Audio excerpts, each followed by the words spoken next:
Gracias por acompañarnos en este panel, en el panel de esta tarde, en donde vamos a conversar, discutir, debatir sobre los recientes acontecimientos que han ocurrido en el país a propósito de la expulsión de ciudadanos cubanos y la migración en tránsito, la interrelación que se ha levantado de estos hechos con el tráfico de migrantes y los derechos humanos. Entre el 6 y el 13 de julio de 2016, el gobierno ecuatoriano realizó un operativo llamado de control migratorio que terminó en la deportación de 122 ciudadanos cubanos, proceso sin precedentes en la historia migratoria reciente del país. La rapidez y violencia con que se desencadenaron los hechos tomaron por sorpresa a las víctimas de este atropello del Estado, a la institucionalidad encargada de la defensa de los derechos humanos, a algunas de las mismas instancias encargadas de la política migratoria en el exterior y a la comunidad cubana residente del país y a la ciudadanía en general. Las actuaciones del Ministerio del Interior, encargado de todo el operativo, no recibieron prácticamente ninguna reacción de parte de los actores mencionados y muy poca intervención de las ONGs que tradicionalmente han abogado por la defensa de los derechos humanos de los migrantes en el Ecuador. ¿Cómo explicar que un acto de deportación masiva prohibido por los convenios internacionales que ha firmado el Estado ecuatoriano se produzca de manera tan subrepticia en un Estado que desde hace 10 años ha manejado un discurso internacional de promoción de los derechos humanos de los migrantes en distintas arenas internacionales? De un Estado que ha promovido abiertamente a nivel sudamericano que ningún ser humano es ilegal, de un Estado que en su Constitución reconoce amplios derechos a la población migrante dentro y fuera de su territorio y ha promovido importantes políticas de vinculación de su diáspora. ¿Cuáles fueron los motivos, los intereses, las contradicciones y tensiones que provocaron esta reacción de parte del Estado ecuatoriano? Han existido numerosos pronunciamientos en la opinión pública sobre este hecho que se han dirigido principalmente a resaltar las contradicciones de una política migratoria inviable, la violación de los derechos humanos que ha significado estas acciones. Pocos de estos pronunciamientos han abordado este hecho en relación con lo ocurrido con los migrantes cubanos en tránsito en otros países del continente, como Costa Rica entre noviembre y enero del 16, Panamá en marzo del 2016 y ahora Colombia. Países y gobiernos que han dado distintas salidas a este tipo de situaciones. Mientras Costa Rica y Panamá negoció y posibilitó un corredor humanitario, Colombia actualmente parece seguir los pasos del gobierno ecuatoriano, con actos de deportación. Pero además, junto a la población cubana errante se encuentran ahora ciudadanos haitianos y de distintos países africanos atrapados en diversas fronteras de la región, enfrentando las contradicciones de una política migratoria más atenta a defender la soberanía de los estados que los derechos humanos de las personas migrantes. El panel de esta tarde pone a discusión varias de las aristas que pensamos deben tomarse en cuenta para entender e interpretar este accionar del Estado ecuatoriano. Por un lado, necesitamos comprender las complejidades de la migración en tránsito, recordando que el país en su política migratoria se reconoce como país emisor, receptor y también de migración en tránsito, formalmente. Fenómeno que no se puede comprender sin una mirada más global y no solamente local o nacional del problema. Pero además la realidad del tránsito no se puede comprender si no examinamos también las políticas migratorias de las distintas naciones involucradas. En este caso, como bien lo señala en su libro uno de los panelistas que nos acompaña, sobre la migración cubana, las políticas migratorias de los Estados Unidos hacia la población cubana, las políticas de las distintas naciones involucradas, en este caso, como bien lo señala uno de nuestros panelistas, las políticas migratorias de las Estados Unidos hacia la población cubana son de acogida, en contraste con el carácter cada vez más restrictivo y criminalizante hacia otras nacionalidades, la política del propio Estado cubano que concibe a su diáspora como una traición al proyecto nacional y la política del Estado ecuatoriano y sus contradicciones. Es en la triangulación de los intereses de estos tres estados y en las asimetrías de poder e interdependencia que tenemos que buscar algunas de las explicaciones a este tipo de fenómenos. En tercer lugar, también ha entrado en juego en la discusión la problemática del tráfico de personas. Varios de los argumentos que han justificado las expulsiones han esgrimido la lucha contra el tráfico de personas como un motivo fundamental, desconociendo la estrecha interrelación que existe y que ha sido señalada en la literatura entre políticas restrictivas y tráfico de personas, como son más bien estas políticas las que impulsan el tráfico y no al revés. Por ello, proponemos discutir en este panel tres de las muchas aristas que pueden proveernos de elementos para tratar de entender lo que ha sucedido en nuestro país en estos 2 últimos meses.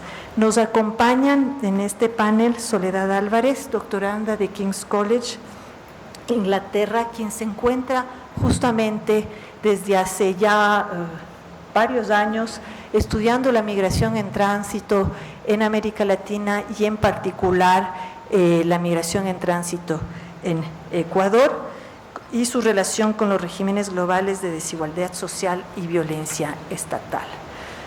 También nos acompaña Juan Pablo Albán, abogado de la Clínica de Derechos Humanos de la Universidad San Francisco de Quito, quien estuvo enfrentando la defensa legal de muchos de los ciudadanos cubanos en Ecuador.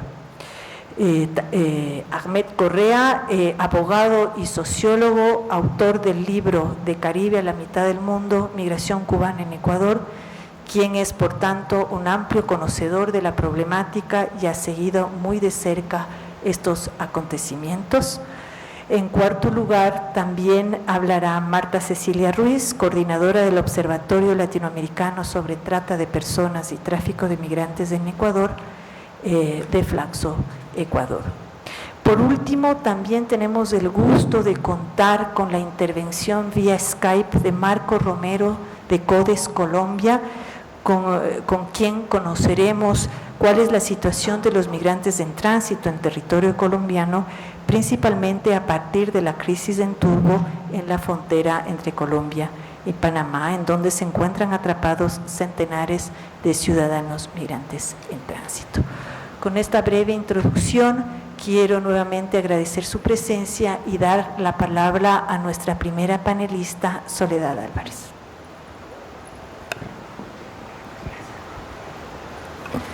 Muchas gracias, buenas tardes a todos y a todas y muchísimas gracias a Flaxo por organizar este evento tan necesario en este momento.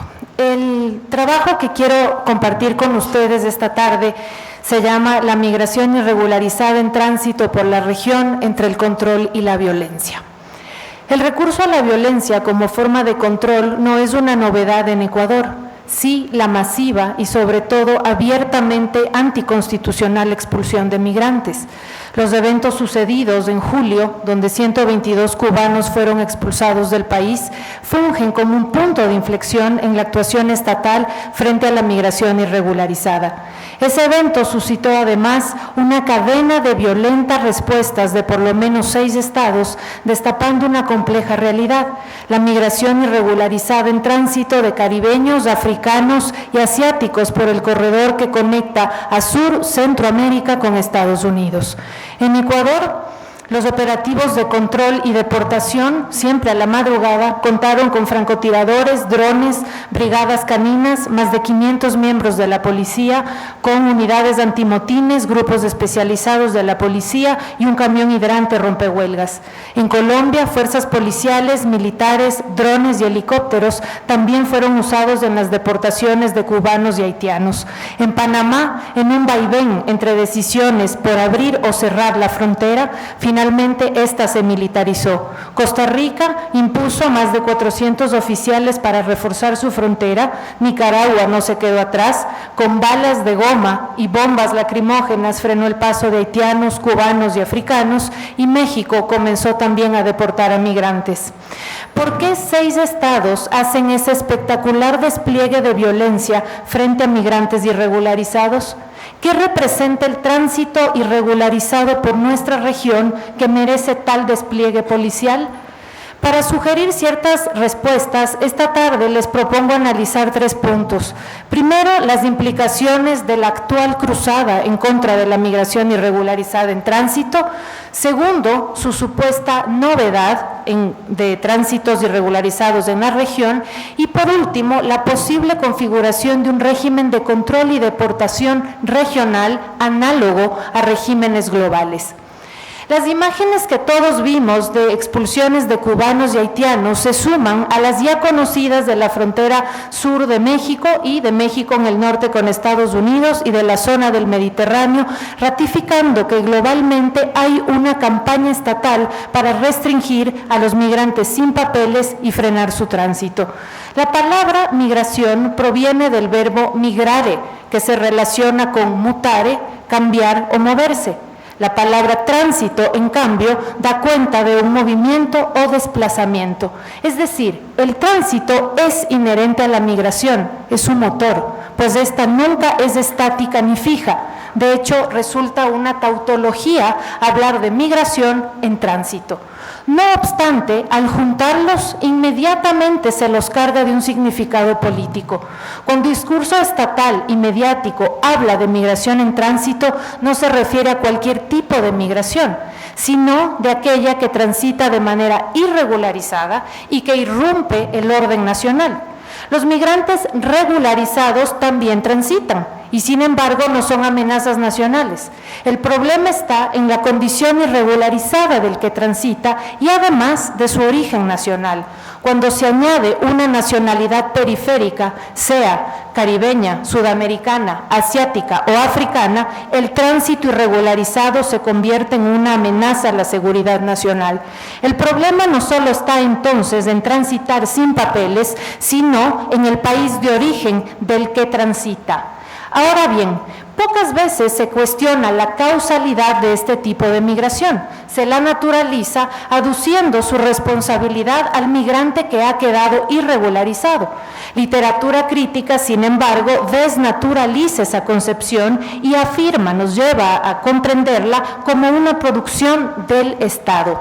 Siguiendo a de Génova, la irregularidad, lejos de ser una condición natural, es producida y reafirmada por normas, leyes, políticas y prácticas estatales que producen sujetos irregularizados, clasificados y criminalizados. Desde esa perspectiva, la irregularidad no es responsabilidad primordial del sujeto, sino de las políticas de control que lo producen como sujeto irregularizado. En el caso cubano, por ejemplo, dificultades para legalizar títulos, el incremento de las tasas de visado o negativas para acceder a la condición de refugiado en Ecuador han producido su irregularidad.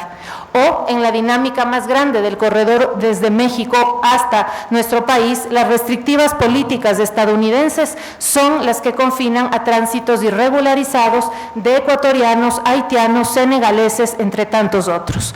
La producción de la irregularidad migratoria además revela un rasgo del capitalismo, la inclusión a través de la exclusión, como la nombra Mesadra, o el mecanismo por el cual la fuerza laboral migrante está confinada a la irregularidad y como tal es incluida, es decir, esa irregularidad le permite incluirse en nichos laborales altamente precarios.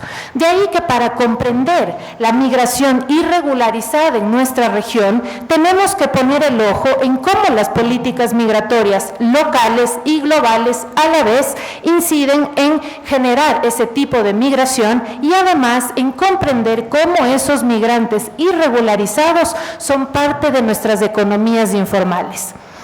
Ahora, ¿qué decir del tránsito irregularizado? La tensión entre políticas de control y movilidad reside en el corazón del Estado. Controlar el tránsito de quien entra, administrar poblaciones categorizadas entre deseadas y no deseadas, ha estado en el corazón de los Estados y es un elemento sine qua non para configurar su soberanía.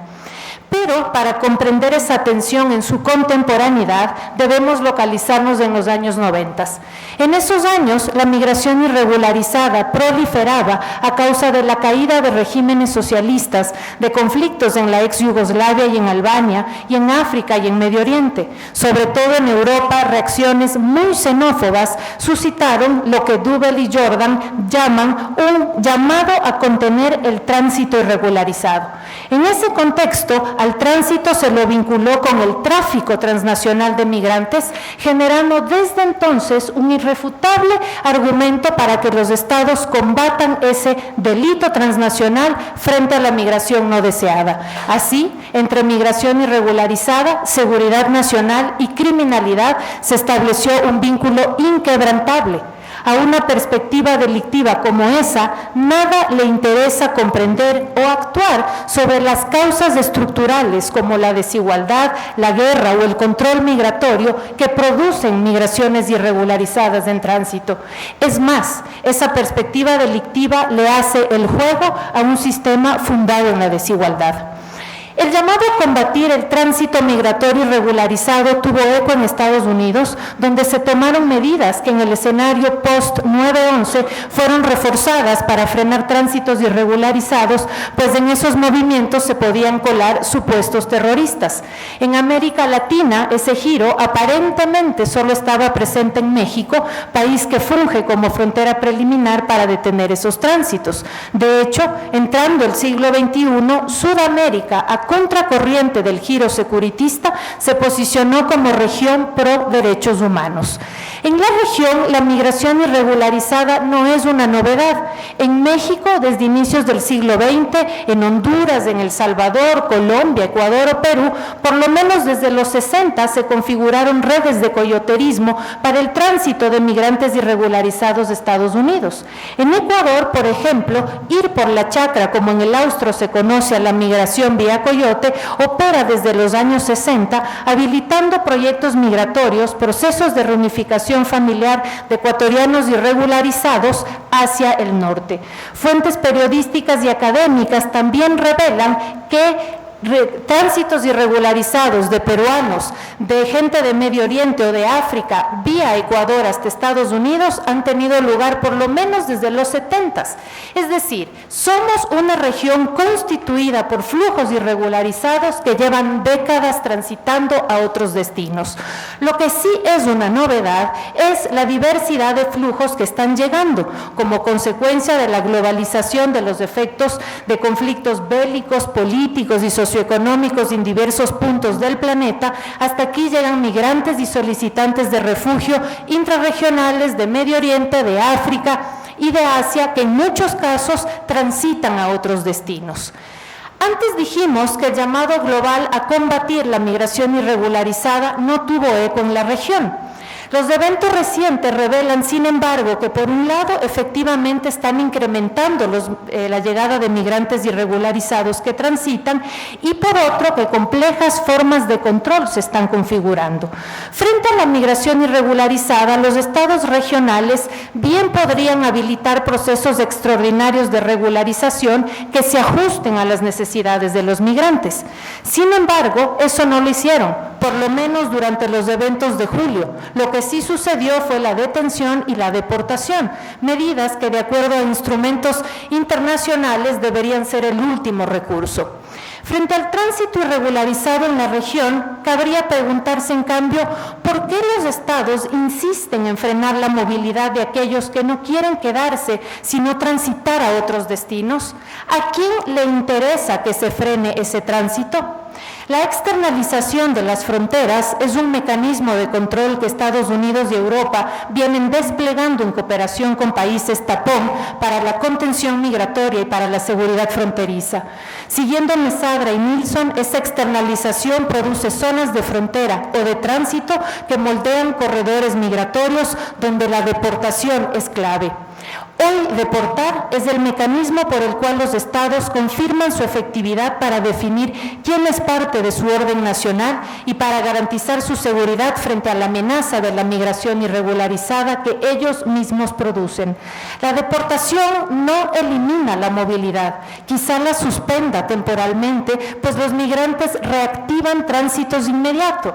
Siguiendo a De Génova, el efecto que sí tiene es la producción de sujetos deportables que cargan la amenaza de la deportación, provocando incluso la disuasión de su proyecto migratorio. La producción de la irregularidad y de la deportabilidad son mecanismos estatales que confinan a migrantes a una situación de indefensión y de alta violencia. Al ser parte de la externalización de fronteras, la deportación globalmente es una forma de regulación poblacional y de negación del derecho a la libre movilidad, en particular de población empobrecida. Sugerir que la externalización de la frontera estadounidense no solo involucraba a México, sino que llegaba hasta nuestra región y que un régimen de control y de deportación análogo se configuraba aquí hasta hace unos años era impensable, en particular en Ecuador, el país de la libre movilidad, de la no criminalización a la migración y de la ciudadanía universal. Sin embargo, los eventos recientes confirman con creces que ante la migración irregularizada en tránsito, los estados sudamericanos están respondiendo con la criminalización, el control y la deportación. Para cerrar, una de las estrategias estadounidenses más cuestionadas desde América Latina ha sido la estrategia de disuasión por prevención o el confinamiento al tránsito irregularizado a zonas inhóspitas, altamente peligrosas que provocan la muerte de migrantes. ¿Acaso lo que está sucediendo ahora mismo frente al tránsito de cubanos, haitianos y africanos no nos recuerda esa misma estrategia? La gente cruza la selva del Darién, donde hay mucha violencia, desapariciones y muertes. Luego transita el corredor México-Estados Unidos, donde persisten formas de violencia. ¿Por qué, si los estados saben de todos estos peligros, no son capaces de inventar políticas que dejen de confinar a los migrantes irregularizados a tránsitos entre la vida y la muerte? Pongámonos un espejo y miremos nuestra propia historia.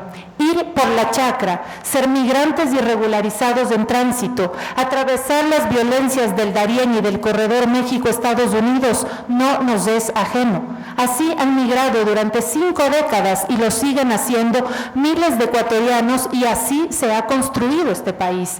¿Por qué replicamos las mismas formas de violencia que otrora rechazábamos? Veamos ese espejo e interpretemos lo que el tránsito migratorio irregularizado nos dice. Este tipo de migración es una respuesta autónoma ante políticas restrictivas, ante la exclusión y la violencia capitalista. Abdelmalek Sayad, un migrante sociólogo argelino, decía que los migrantes son sujetos heréticos que irrumpen en los órdenes nacionales a los que no pertenecen para consumar sus proyectos migratorios, que son sus proyectos vitales. La herejía de la movilidad debería darnos luz para no normalizar la violencia vinculada al tránsito y para no asumir que un migrante, solo por estar irregularizado, se merece la punición y la deportación.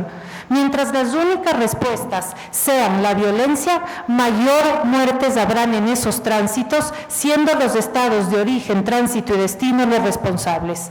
Ahora mismo, mientras estamos dialogando, cientos de hombres, de mujeres, de adolescentes y de niños, todos migrantes irregularizados del Caribe, de Ecuador, de África y de Asia, transitan por esos corredores de violencia, irrumpiendo en los órdenes nacionales de múltiples estados.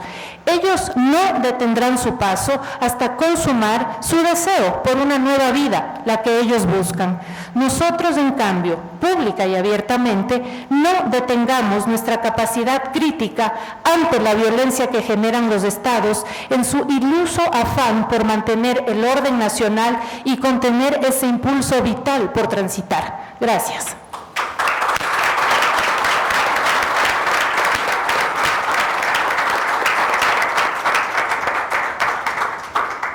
Muchas gracias, Soledad. Damos la palabra a Juan Pablo Albán.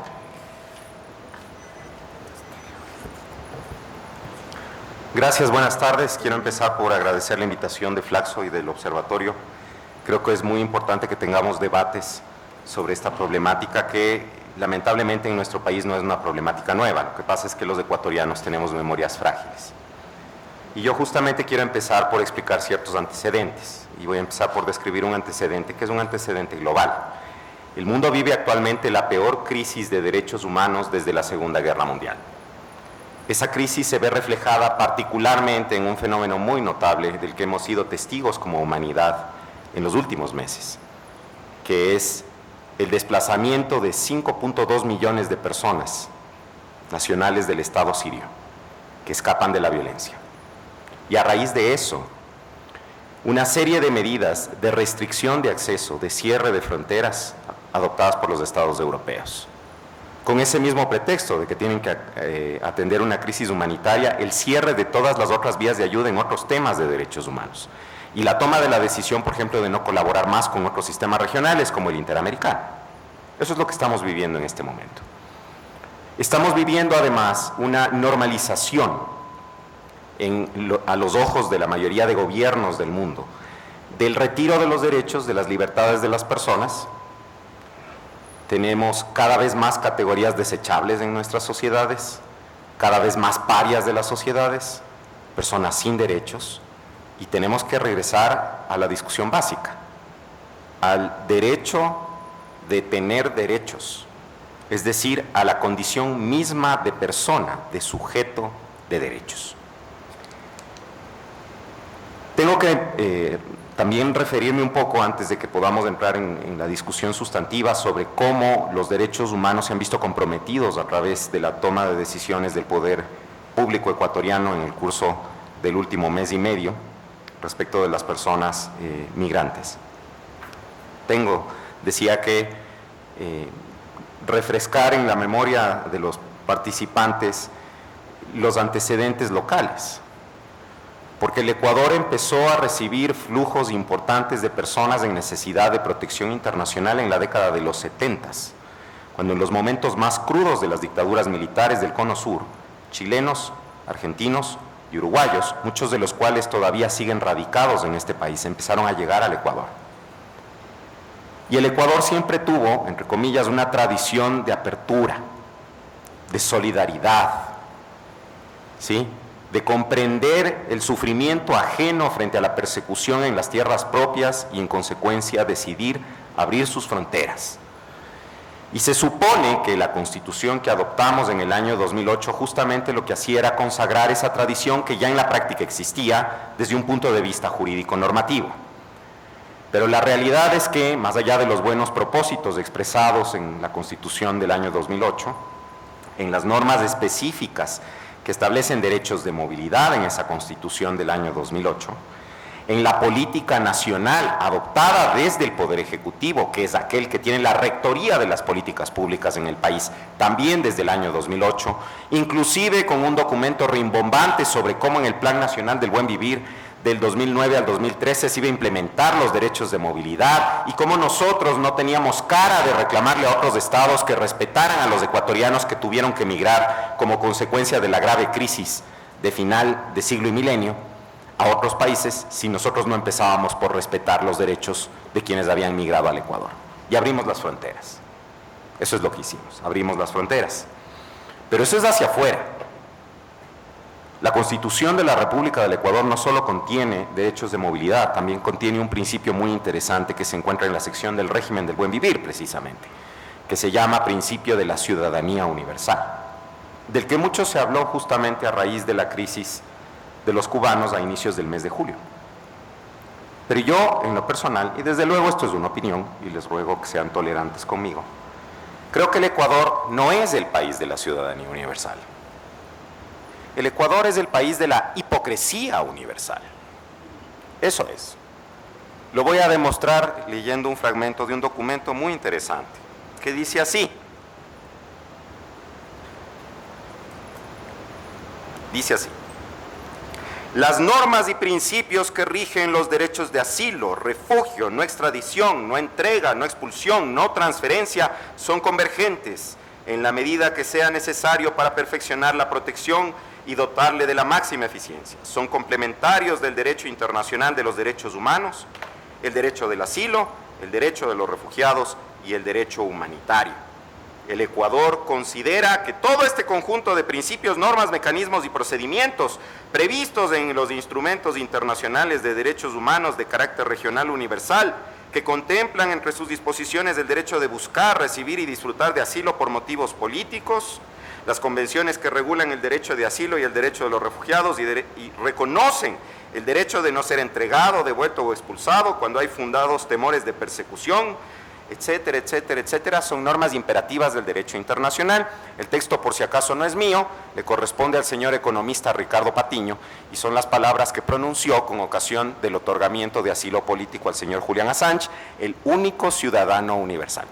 Ese sí es, él sí. Ese es el ciudadano universal, por si acaso.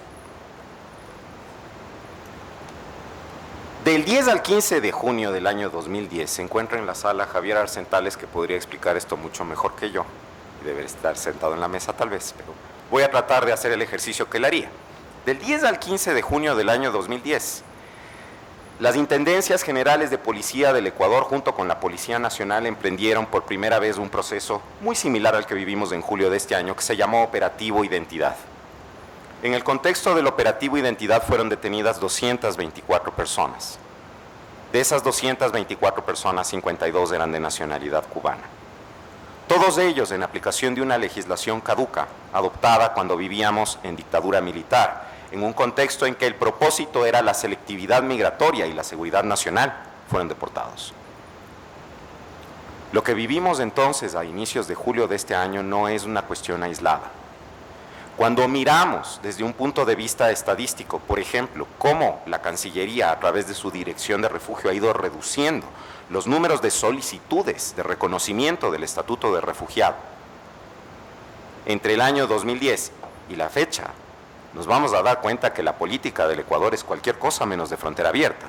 Es una política de frontera cerrada, con una serie además de gestos políticos muy interesantes, no solamente con el gobierno cubano, también con el gobierno colombiano. El señor economista Correa y el presidente Juan Manuel Santos se han reunido en varias ocasiones en frontera, justamente para discutir cómo el Ecuador no debería recibir más colombianos, para promover que este proceso de paz, que todavía no cuaja, a pesar de que ya hay un acuerdo, ahora falta que los colombianos en referéndum se pronuncien aprobando ese acuerdo, y que simplemente, pero para promover que no lleguen más colombianos acá, y dar esta sensación de no, Colombia ahora está muy bien, está en un proceso de paz. Ya los colombianos no se quieren ir. Pero la realidad es otra. Todavía en nuestra región perviven muchos espacios donde la gente tiene un temor fundado de persecución y quiere irse. También hay otros espacios, y el Ecuador justamente vuelve a hacer esto a raíz de esta recesión económica que vivimos, de esta falta de planificación, de estas decisiones mal tomadas de gasto público. Volvemos a ser nosotros un país de exportación de migrantes, porque la gente está perdiendo sus empleos. ¿Y ahora con qué cara nosotros le decimos al mundo, no me vaya a deportar a los ecuatorianos, no los meta a un calabozo, no los golpee? ¿Con qué cara le decimos eso al mundo? Difícil va a estar. A eso hay que sumar, a nuestra condición de hipócritas universales, tenemos que sumar la inutilidad de los mecanismos de la jurisdicción interna. Los abogados fuimos a las facultades de Derecho a formarnos con la esperanza y la quimera de que lograríamos utilizar el derecho como herramienta de transformación social y para hacer justicia.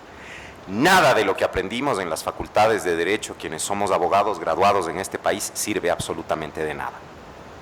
Porque todo lo que nos enseñaron en el papel existe, pero fuera del papel depende en su existencia de la voluntad política, que hoy por hoy, por supuesto, en temas de migración no existe.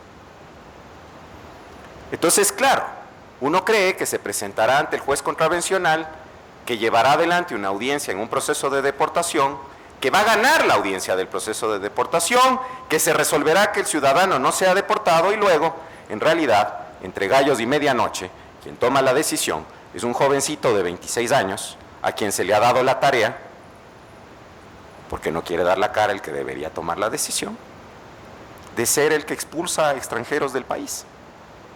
No solo los expulsa del país, de paso los veja por todas las vías posibles en actos que constituyen graves violaciones a su derecho a la libertad, su derecho a la integridad personal, más allá de las violaciones a sus derechos de movilidad, a sus derechos a la tutela judicial efectiva y a las garantías del debido proceso.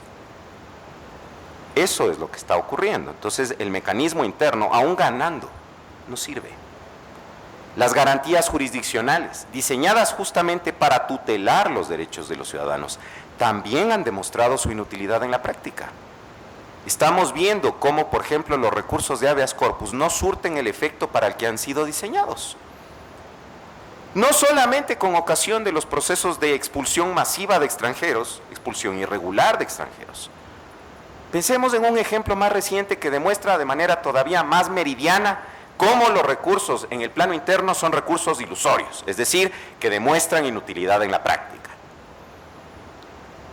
Pocas semanas atrás, un par de valientes defensores públicos decidieron plantear un recurso de habeas corpus en favor de los internos del Centro de Rehabilitación Social, Turi, que se encuentra en Cuenca.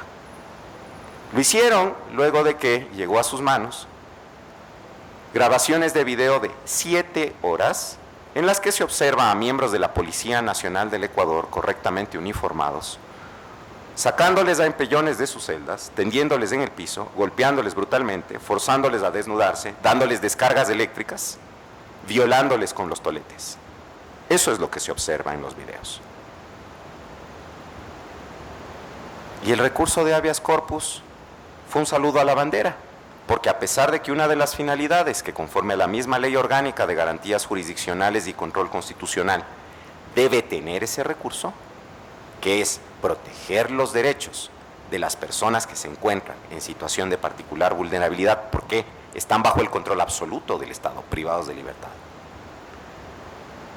Los jueces decidieron que no había mérito, es más, luego decidieron que el proceso era nulo, porque esto tendría que verlo no cualquier juez, sino un juez de garantías penitenciarias.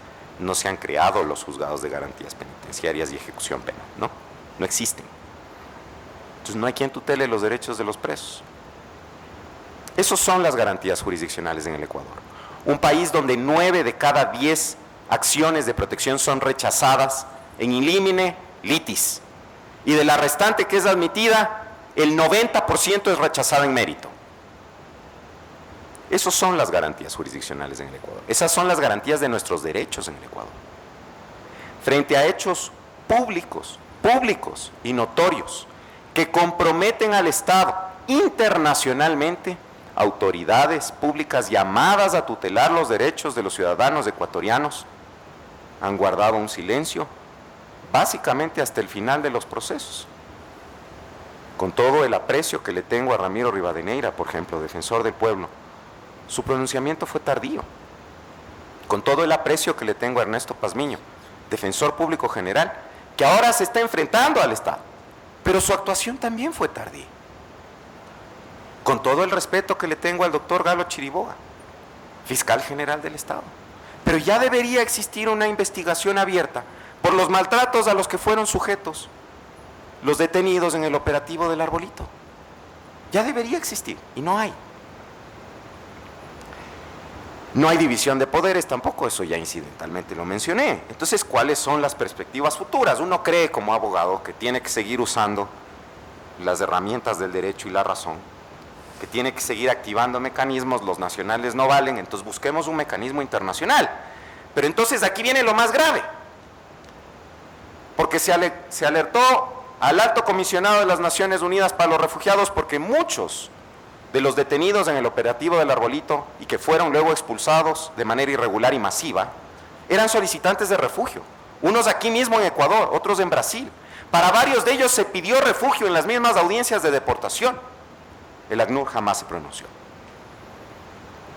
Se alertó a relatores temáticos de la Organización de las Naciones Unidas Se alertó a la Relatoría sobre los derechos de los trabajadores migratorios, desplazados internos y refugiados de la Comisión Interamericana de Derechos Humanos. Se alertó a todas las instancias internacionales que algún nivel de influencia podrían haber tenido para por lo menos demorar la decisión del Estado ecuatoriano y hacerle reflexionar sobre la gravedad de su conducta. Pero el sistema internacional de derechos humanos, y tengo que decirlo con vergüenza, porque yo serví 10 años como funcionario de la Comisión Interamericana de Derechos Humanos, es un bulldog sin dientes. Eso es.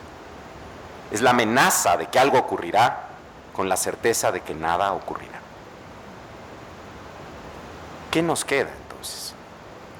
¿Qué es lo que nos queda desde la perspectiva de los derechos humanos? Continuar el ejercicio de denuncia, pero parece que las medidas jurídicas, y lo digo siendo abogado, tienen un efecto sumamente limitado. Hay que explotar entonces justamente esto, el debate académico. Hay que tal vez pensar en los mecanismos de presión política.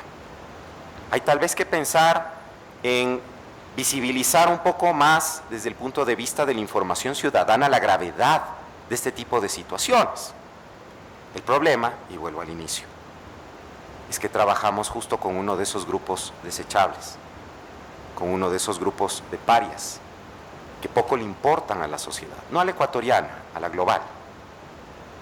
Y eso quedó demostrado en el caso de estos 156 cubanos ilegalmente detenidos, muchos de ellos irregular y masivamente expulsados del país.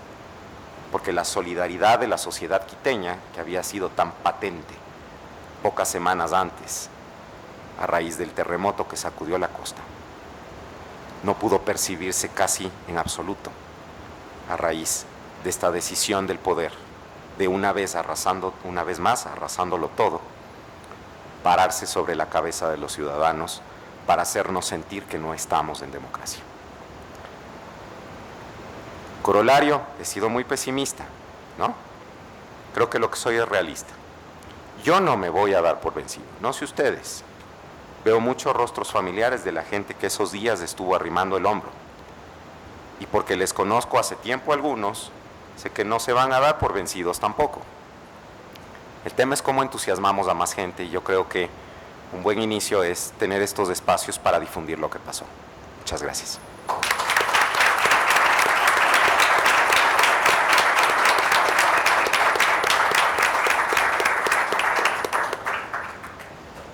Damos la palabra entonces a Ahmed Correa. Bueno, buenas tardes. En primer lugar, quiero agradecer la organización de este panel, que tuvo que ser pospuesto por causas por todos conocidos y quizás no tan lejanas del tema que trataremos hoy. Los sucesos ocurridos con el grupo de cubanos en el Parque del Arbolito, violentamente detenidos y expulsados, fueron en lo personal completamente desgarradores.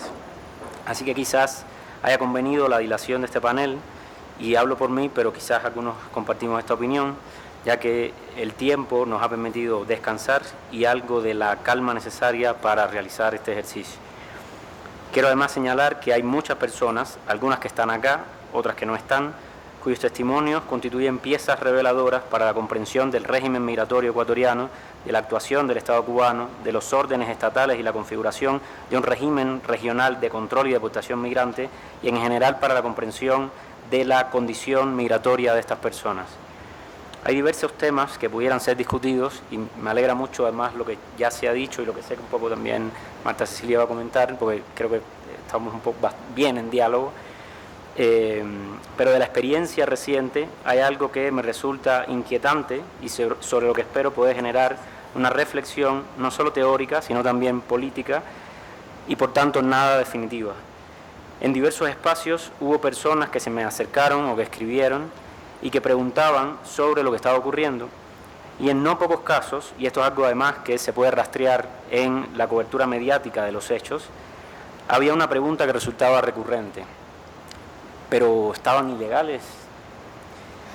Acá creo que se reúnen o sintetizan varias claves que me parece importante analizar. ¿Cómo es posible que, a pesar del artículo 40 de la Constitución, que establece que nadie será considerado ilegal por su condición migratoria, o el artículo 46, numeral 14, que prohíbe las expulsiones colectivas, el sentido común popular continúe formulándose esta pregunta: ¿cómo es posible que esta interrogante sea más importante que el impulso por conocer si hubo las violaciones cometidas que han sido señaladas?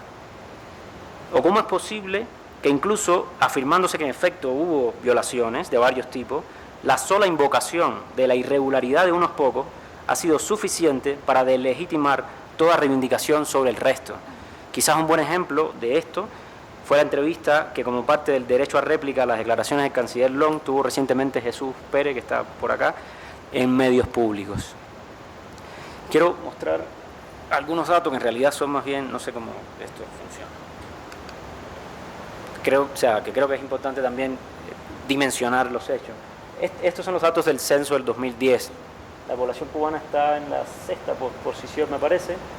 En realidad los datos del censo, todo el mundo ha dicho acertadamente que tienen un importante subregistro, además que estamos ya en el 2016, evidentemente estos datos han cambiado, pero lo que me interesa señalar es que en el 2010, esta cosita amarilla que ven ahí es la población extranjera censada en el país, lo que representa el total de la población extranjera censada en el país. Pensemos incluso que la cifra es el doble, está muy por debajo de la media regional del 4 o 5% en países como Argentina, Brasil, que tienen una población migratoria mucho más extensa.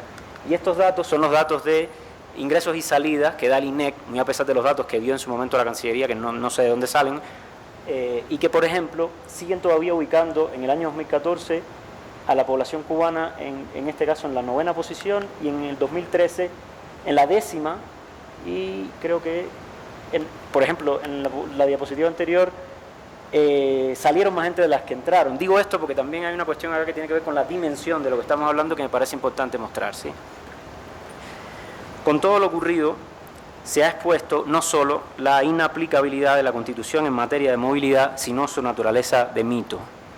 Podemos decir del mito de la ciudadanía universal, lo cual implicaría otros preceptos vinculados a la movilidad humana reconocidos en la Constitución, y no selecciona arbitrariamente el término, que en su etimología de raíz griega, mito significa palabra e historia.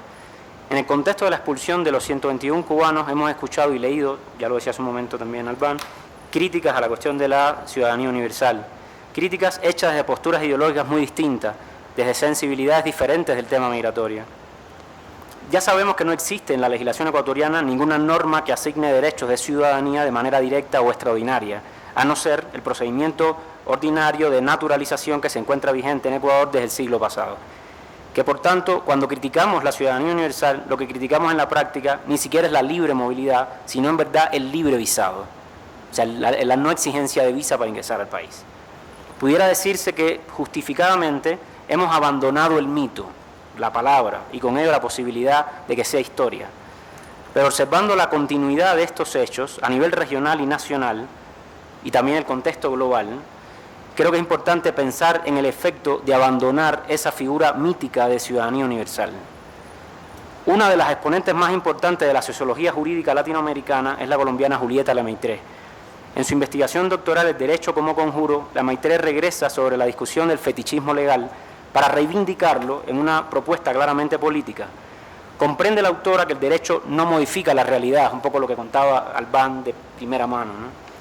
Pero reivindicarlo en una propuesta, comprende la autora que el derecho no modifica la realidad, sobre todo en estos escenarios nuestros cargados de tanta violencia.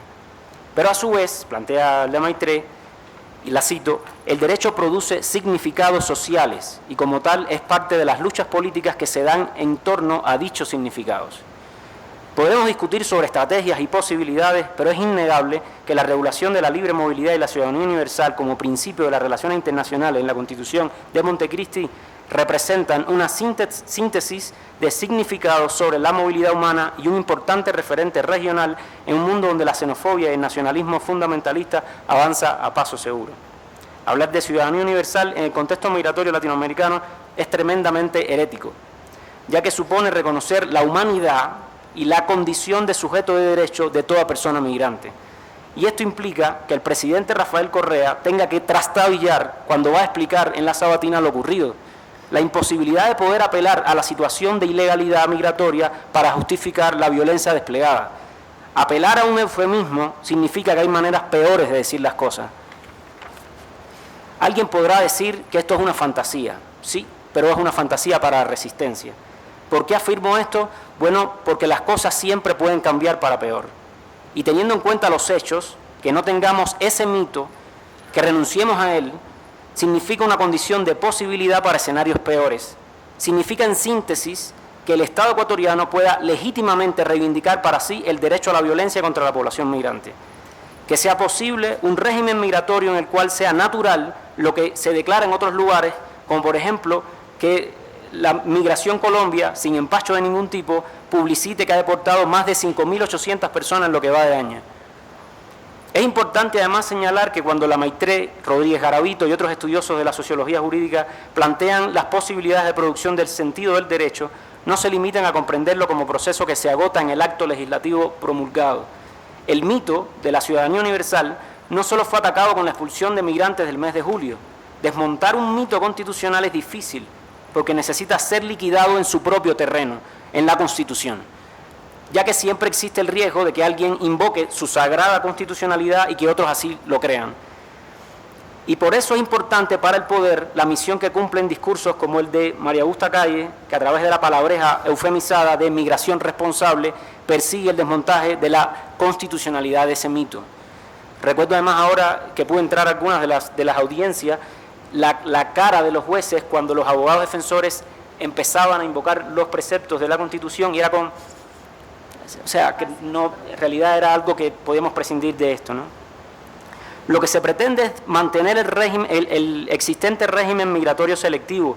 Recordemos que Ecuador mantiene programas como el Prometeo de Cenecit, que supone la atracción de migrantes extranjeros calificados, que dicho sea de paso, los cubanos no pueden acceder a este proyecto, o la vigencia de las visas de inversionista, que suponen la posibilidad de legalización del adinerado. Este tipo de prácticas suponen la configuración de un régimen migratorio atravesado por dinámicas postcoloniales con efectos de selectividad y expulsión por criterios de clase, raza y origen nacional. Los hechos ocurridos no acabaron con la expulsión de los 121 migrantes y en rigor tampoco comenzaron allí. Se ha dicho ya un poco también de esto. El efecto real de dicha medida fue empujar a flujos que ahora afloran en cadena en países vecinos. Las políticas de penalización empujan a la población a la clandestinización migratoria y por tanto a situaciones de vulnerabilidad en su propósito por llegar a Estados Unidos o cualquier otra plaza de destino. Ahora bien, a pesar de la existencia de instrumentos regionales que parecen promover la movilidad en la región, Mercosur, UNASUR, existe un tratamiento normativo en general que termina por producir situaciones de irregularización y despojo de derechos de la población migrante. Y frente a la expropiación de derechos, lo que opera como resultado de la producción de la ilegalidad migratoria es que encontramos una activación de la dimensión punitiva o represiva del derecho. El sujeto migrante, indeseado, ilegal, deportable, como nos diría Nicolás de Génova, es inexistente para los ordenamientos jurídicos, ya que es solo invocado precariamente por instituciones y órganos vinculados a la administración de justicia en el universo del derecho represivo. Entendamos en este sentido por derecho represivo o punitivo no solo el derecho penal, sino también el procesal penal, el administrativo, especialmente en sede contravencional, y cualquier otra fuente formal que pueda ser utilizada por autoridades judiciales, administrativas o policiales para dotar de legitimidad los mecanismos de exclusión de migración indeseable.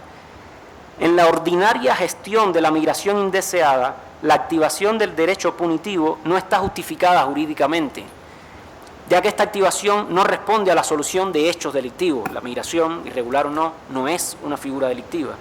No solo en Ecuador, seguramente en otros ordenamientos también hay esta, digamos, área de discusión.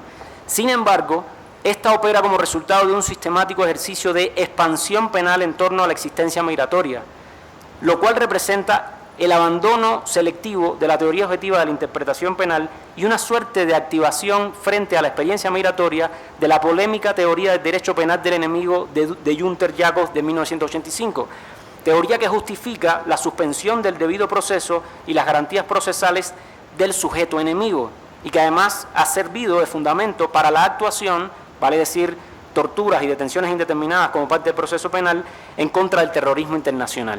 Abu Ghraib, Guantánamo.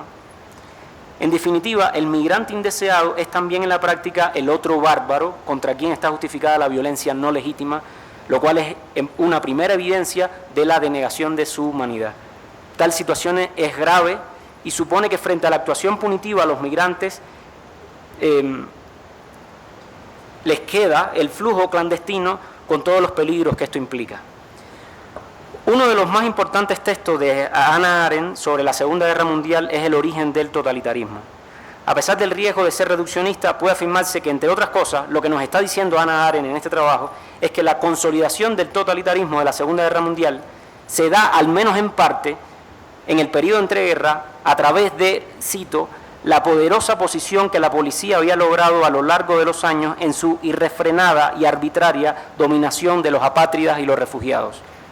Y además nos muestra las colaboraciones entre la Gestapo nazi y la policía francesa, a pesar de que se trataban de naciones enemigas.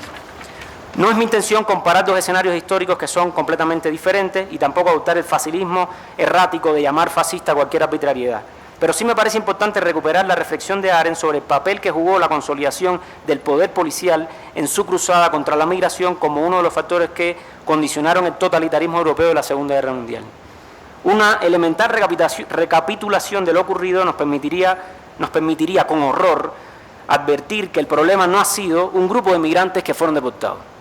Como parte de la actuación dirigida y ejecutada por el Ministerio del Interior, se decretó de facto la suspensión parcial de la Constitución, se secuestró no ya la independencia del sistema judicial, sino el sistema judicial en sí mismo, se intimidó a las instituciones de control de legalidad, estoy pensando en la Defensoría del Pueblo en concreto, se ejecutó la cesación del debido proceso, se abrogaron de facto las garantías jurisdiccionales y sus plazos, en fin, que se puso en manos de poderes fácticos vinculados a ciertos sectores dentro del andamiaje estatal la llave maestra para suspender a su antojo el Estado de Derecho.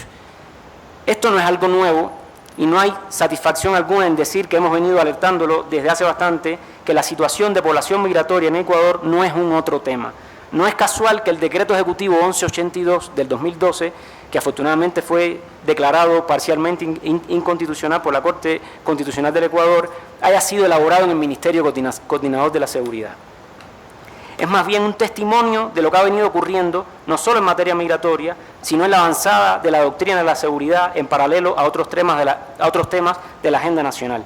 Tengamos en cuenta que son los mismos actores, con la misma fuerza institucional, los que ahora responden frente a la protesta social contra la minería, como ocurre en la zona noroccidental de Quito, pero también en otras regiones del país. Quiero terminar con una última reflexión sobre el tema de la condición política de los cubanos y la cuestión, digamos, de la ley de ajuste cubano. La situación de los cubanos ha sido equiparada en varios artículos a los refugiados sirios o afganos en Europa. Por mi parte, no creo que la mayoría de los migrantes cubanos se encuentran bajo las condiciones de la Convención del 51 y su protocolo, y esto no niega lo que comentaba hace un momento Albán. Recuerdo perfectamente en los buses personas ante el aeropuerto que no solo tenían en sus manos sentencias de libertad, o sea, de no deportación, sino que además tenían escritos de trámites de refugio en países como Brasil. Creo que, en cambio, los cubanos son potenciales apátridas de facto, teniendo en cuenta los efectos que en la legislación cubana tiene el sobrepasar los 24 meses permitidos para residir en el exterior. Pero más allá de lo obvio, me interesa resaltar que la figura del refugiado sirio o afgano configura un sujeto víctima despolitizado y, por tanto, sujeto legítimo de protección. En cambio, los cubanos, a mi juicio, se salen de esta configuración no solo por no escapar de un entorno bélico, similar a estos otros escenarios, sino porque además carecen del enemigo responsable de la violencia. Muchos dirán que el régimen cubano lo es, y puede ser cierto en varios sentidos, pero el problema radica en que el reconocimiento de un Estado u organización como enemigo es un acto ideológico. Cuba, por su parte, no solo es un enemigo en este sentido, sino que además es un aliado que otorga organicidad simbólica a varios proyectos políticos latinoamericanos. Y conceder protección en calidad de refugio implica para el Estado protector una tácita afirmación de que algo anda mal con el Estado de origen del nacional protegido. Es por eso que Estados Unidos ha reconocido dicha condición para los cubanos desde el inicio de la Revolución Cubana, y es la misma razón por la que Nicaragua o Ecuador no lo hace. Dicho esto, creo que es hora de superar la referencia a la ley de ajuste cubano como recurso explicativo. La ley existe, sí, y es discriminatoria con otras nacionalidades, pero hay cubanos en más de 150 países. Además de esto, pensaba un poco en lo que decía Soledad al inicio, haciendo referencia a Mesadra, en el escenario del capitalismo global, la condición que tiene Cuba. Esto quiere decir que, más allá de la ley, o sea, en un escenario post-ley de ajuste cubano, las dinámicas migratorias en Cuba van a continuar. Ya sabemos que es un instrumento político nacido en plena Guerra Fría, que brinda tratos diferenciados y que su hospitalidad cínica promueve la exposición a tránsitos de alto riesgo. Pero la postura de cancilleres y jefes de Estado sobre el tema ha sido la de denunciar el trato preferencial de los cubanos, aspirando a que el flujo migratorio siga pasando como ha ocurrido hasta ahora. Tal parece que lo correcto y deseable políticamente es que el tránsito migratorio continúe en su invisibilidad y extrema violencia. Lo que nos dicen estos estados, y acá concurren estados de diferente formación ideológica, es que lo natural de los migrantes en tránsito en la región es el silencio y la clandestinidad. Aunque eso represente la esclavitud forzada, la extracción de órganos, la agresión y explotación sexual, el asesinato, la mutilación bajo trenes de carga y otros horrores endémicos en la región. Lo anterior evidencia la manera en que los límites nacionales han restringido las posibilidades de cambio de proyectos políticos transformativos en la región. Tal es así que la violencia sistemática de los derechos de población migrante en Latinoamérica continúa teniendo lugar bajo la vigencia de varias constituciones que hacen parte del llamado nuevo constitucionalismo latinoamericano, que es tremendo. En términos generales, la situación de la población migrante, nacional e internacional, ha recibido un trato insuficiente en las agendas de los proyectos políticos de izquierda en Latinoamérica. Y en muchos casos, organizaciones políticas progresistas en el poder han sucumbido ante la existencia de valores xenófobos con tal de garantizar éxitos electorales. Casos como la sentencia de República Dominicana en contra de los haitianos, la situación de nicaragüenses en Costa Rica, de población colombiana refugiada en países como Ecuador o Venezuela, migrantes bolivianos en Argentina, entre muchos otros casos, evidencian que la xenofobia y la discriminación, lejos de ser un problema exclusivo en el norte desarrollado, abundan en el entorno social latinoamericano. Puede que a muchos no alcance la protección de derechos y la realización de la justicia en sí misma como fines suficientes para oponerse a la arbitrariedad, en especial si se trata de defender los derechos de aquellos con quien no compartimos una misma postura ideológica. Pero el silencio ante la violencia y la colectiva expulsión de 121 personas cubanas de Ecuador no constituye un estratégico sacrificio que cimentará el triunfo de la izquierda latinoamericana. Por el contrario, constituye una forma cómplice de contribuir a la suspensión del orden constitucional de Montecristi y a favorecer a la consolidación de sectores retardatarios al interior del proyecto político ecuatoriano. Una manera absurda de reducir las posibilidades hegemónicas de las formaciones de izquierda en la región. Muchas gracias.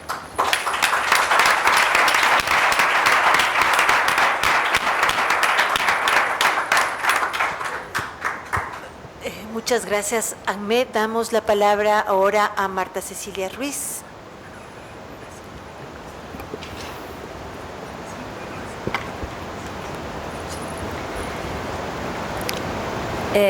Yo quiero centrar esta presentación en analizar desde una perspectiva crítica esta conexión que se ha hecho entre migración clandestina en tránsito, tráfico de migrantes, trata de personas y derechos humanos a propósito de esto que se ha llamado crisis migratoria. Se la ha llamado así y se la explica como causada por el incremento de migraciones irregulares tanto de cubanos como de haitianos y también de africanos y asiáticos. Y me explico un poco porque no todos ni todas están al tanto de esta conexión que se ha hecho. En los discursos gubernamentales, pero también en la cobertura periodística que se ha hecho de este tema, el tráfico de migrantes y la trata de personas aparecen repetidamente y de manera muy central, aunque a veces también un poco confusa, porque se utiliza tráfico de manera indistinta, con esta noción quizás un poco vaga de tráfico de seres humanos. Pero aparece de manera central y a veces sin mayor análisis como causa de esta crisis, a veces como resultado de esta crisis. Entonces, estos dos temas, trata y tráfico, resultan muy centrales en los discursos que utilizan los estados para explicar las acciones que han tomado frente a esto que han llamado crisis, ¿no? Y estas acciones, hay que decir, con salvedad de unas pocas excepciones, son acciones básicamente restrictivas, de imposición de visados, cierres de pasos fronterizos, deportaciones, repatriaciones, como ya se ha dicho, pero los gobiernos las explican como medidas para prevenir y combatir a las mafias criminales de traficantes de personas y por tanto las presentan como acciones para proteger a los migrantes de posibles violaciones a sus derechos, entre ellas, por ejemplo, cobros altísimos por viajes clandestinos, extorsiones, fraudes y otro tipo de abusos. Aquí solo explico que esta explicación que se ha dado de las medidas tomadas la hicieron en comunicados oficiales, por ejemplo, Cancillería, después de la deportación de los cubanos, ¿no? Explicó que esto se hizo para proteger a los migrantes de los traficantes. La misma explicación se dio en diciembre de 2015 cuando se impuso visa de turismo a los cubanos, y lo mismo exactamente se dijo cuando se impuso visa a africanos y asiáticos en el 2009, trata y tráfico, ¿no? Entonces, de esta manera, tráfico de migrantes, trata de personas entran muy fuertemente en la agenda política migratoria de la región. Y lo que quiero es, frente a esto, analizar 3 puntos, si logro con el tiempo. Primero, ¿cómo se puede interpretar y analizar las decisiones y acciones que han tomado los gobiernos de la región frente al tema de la migración en tránsito y por qué esos discursos estatales han dado tanta centralidad a los temas de trata y tráfico? Y aquí intentaré hacer un análisis que rebase un poco esas tradicionales dicotomías de políticas securitistas, políticas con enfoque de derechos humanos, libertad de movimiento versus restricción a la movilidad, criminalización versus protección. Intento rebasar esas dicotomías. En segundo lugar,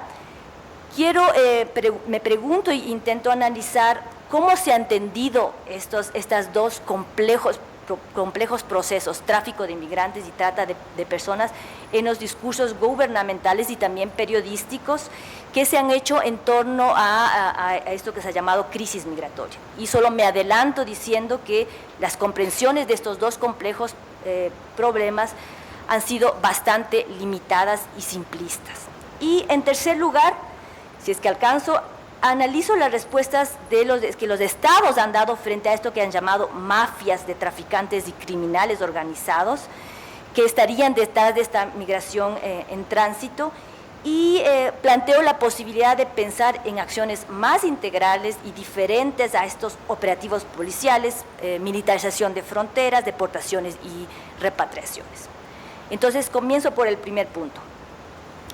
Los gobiernos de la región han explicado las acciones tomadas a esta crisis migratoria y en el caso de Ecuador se han defendido de las críticas recibidas por defensores de derechos humanos, aduciendo o sugiriendo que en realidad la región y sobre todo Ecuador están dando un ejemplo al mundo de una nueva y alternativa política migratoria diferente a la que se ha adoptado en los países del norte, pues esta se centra en los migrantes y en sus derechos, en promover migraciones seguras, en prevenir la trata y el tráfico de personas. Y sugieren que así centrándose en los migrantes, están abandonando la perspectiva puramente securitista que ha caracterizado tradicionalmente a las políticas frente a la migración. Y aquí, frente a esto, más que preguntar o responder si esas políticas, esas acciones de los estados que hemos visto recientemente son todas acciones que siguen un enfoque securitista o siguen un enfoque centrado en los derechos, más bien invito a pensar que esta nueva política migratoria de la región muestra que el debate en torno a las políticas migratorias de manera más general se debe hacer rebasando esta tradicional dicotomía seguridad y derechos humanos, porque hoy en día los gobiernos articulan o hacen convivir perspectivas que antes parecían excluyentes, ¿no? Y hacen convivir estos modelos, estas dos posturas, securitista y de derechos humanos, las hacen convivir en un modelo practicista, eficientista, tecnocrático incluso, que busca gestionar y administrar mejor las migraciones, y en concreto eso significa, en el caso de Ecuador, que sí se permite la libre movilidad, pero para el turismo que trae dinero, y no necesariamente se permite la libre residencia, que todavía está muy atada a visas de trabajo, de comercio, de inversión.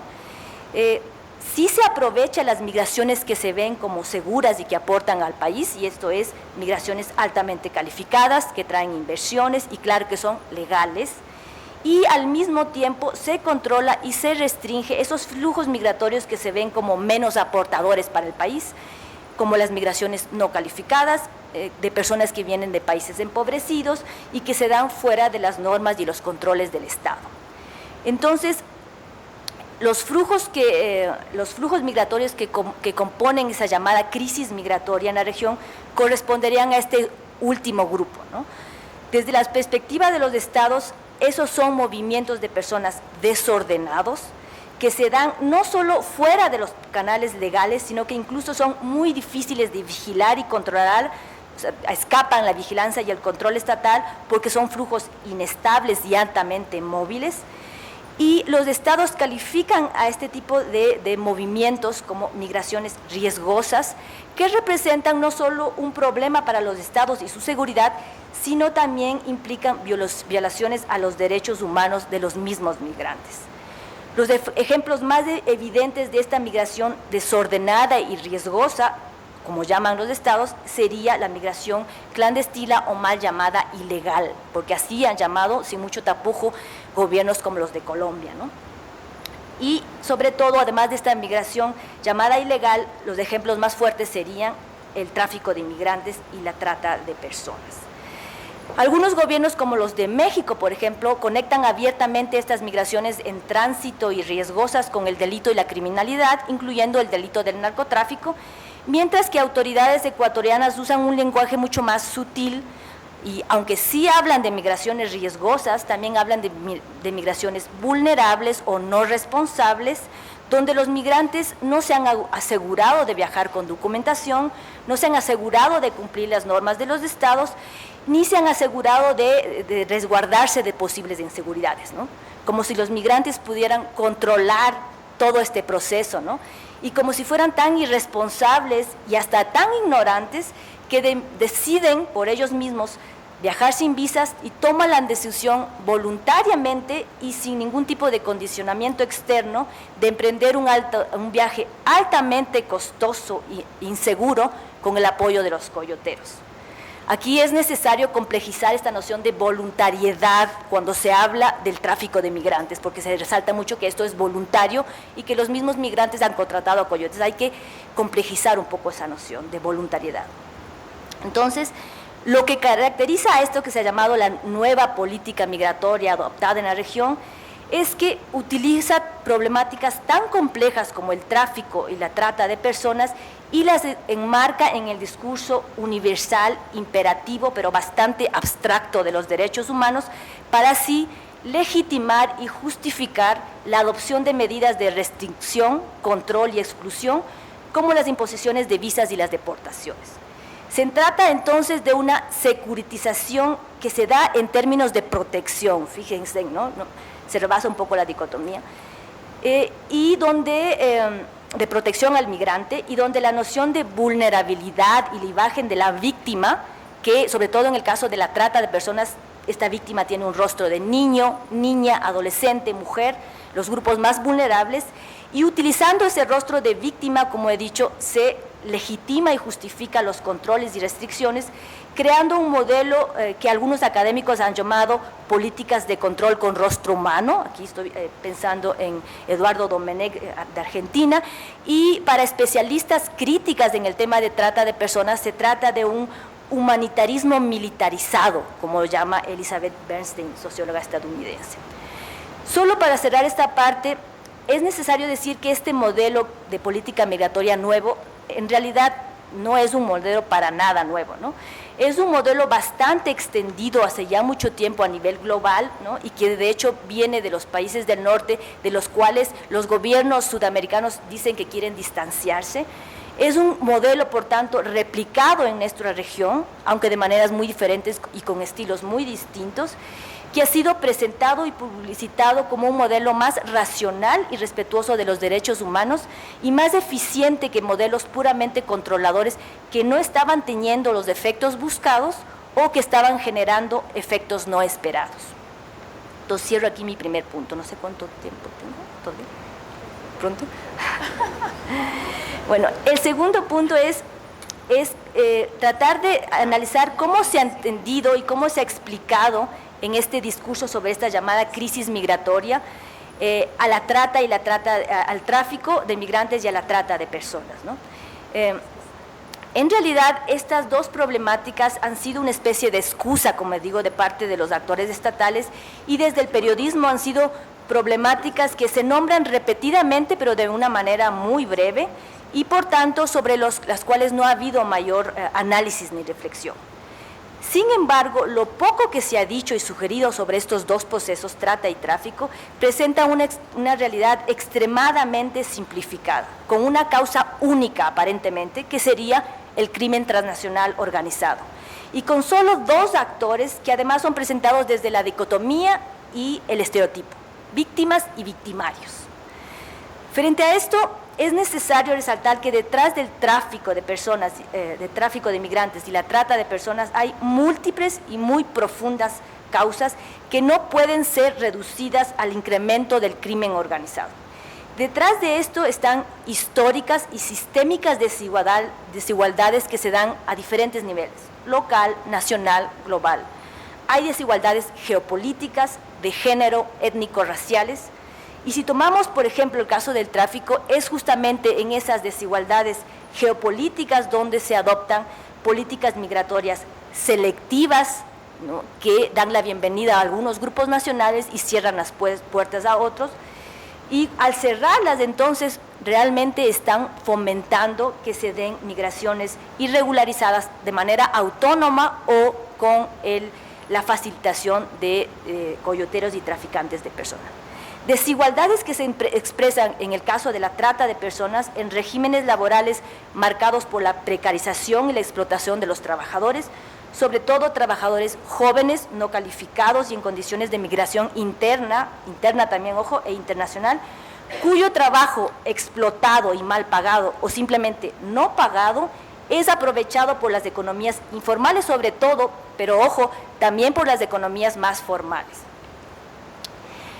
Bueno, además, en ambas problemáticas, trata y tráfico, hay una larga lista de actores que casi nunca son nombrados y que se benefician económicamente de la trata y el tráfico y por eso mismo sostienen ambos procesos.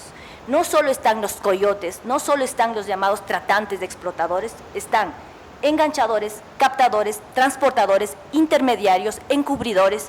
Y en este último grupo podríamos nombrar, por ejemplo, abogados que asesoran y funcionarios públicos corruptos que falsifican documentos y de manera más general e indirecta, autoridades estatales que al no garantizar derechos y protección a trabajadores y personas de manera general, derecho a educarse, derecho al trabajo, pero no cualquier trabajo, sino trabajo en condiciones adecuadas, derecho a migrar de manera legal y segura. Cuando no garantizan estos derechos, están de hecho promoviendo y sosteniendo procesos de trata de personas y de tráfico de migrantes. En este sentido, si pensamos en el rol de los estados frente a la trata y el tráfico de personas, debemos decir que los actores estatales no solo intervienen como salvadores, como muchas veces se presenta, ¿no?, previniendo o combatiendo estas problemáticas sociales o rescatando a las víctimas, como muchas veces se promociona, sino que también son actores en el sentido de que sus acciones o inacciones repercuten en la garantía o no de derechos y desde ahí pueden sostener o frenar problemáticas tan complejas. Finalmente, ¿sí?, cierro diciendo que, y esto muy rapidito porque no hay tiempo, que las respuestas frente a la trata y el tráfico de hecho podrían ser bastante distintas que las que hemos visto, ¿no? Imposiciones de visados, operativos policiales, militarización de fronteras, deportaciones y repatriaciones, ¿no?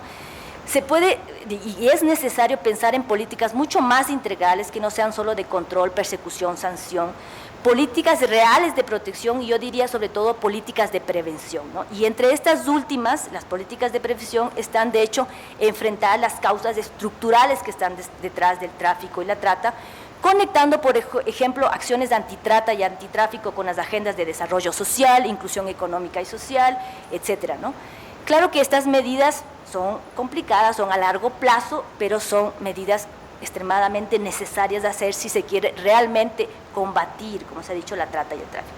Y se pueden pensar incluso en otras medidas mucho más puntuales, muy concretas, coyunturales, yo diría hasta medidas un poco simples, porque de hecho entran en la misma lógica de los estados de controlar y regular, como son, por ejemplo, los procesos de regularización migratoria, ¿no? Se podrían pensar en procesos de regularización migratoria como medidas antitráfico y como medidas alternativas a deportaciones y repatriaciones, como se ha dicho, ¿no? Y hay incluso otras medidas más, digamos, creativas, más alternativas, como el hecho de conectar las políticas migratorias y las políticas antitráfico con políticas de integración regional y subregional que tanto han sido promocionadas en Ecuador al menos, ¿no? Abriendo espacios reales y no solo retóricos para el ejercicio de una ciudadanía más amplia, empezando por ciudadanía andina, sudamericana, latinoamericana, donde de hecho se pueda garantizar esta libre residencia con nociones de una ciudadanía mucho más amplia. Gracias.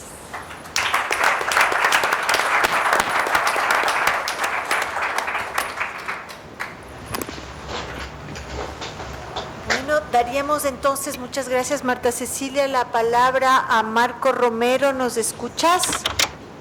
Sí, les escucho muy bien. ¿Cómo están? Buena tarde a todas y todos. Muchísimas gracias por tu paciencia y por acompañarnos esta tarde. Sin más, te escuchamos.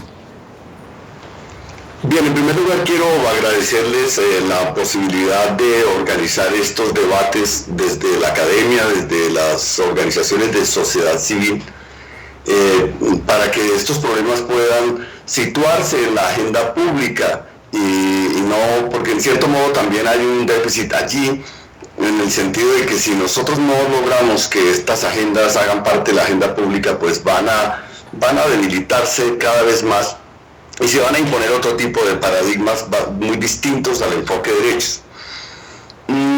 Yo he escuchado muy atentamente las intervenciones, creo que hay una gran riqueza en la lectura de esta problemática, y voy a concentrar mi atención en algunos puntos en donde hay más controversia y más polémica. En primer lugar, quiero decir, recientemente a través de una de las conferencias, de estas famosas conferencias TEP, el señor Antonio Guterres, el anterior el secretario general, el anterior alto comisionado para los refugiados de las Naciones Unidas, presentaba los siguientes datos.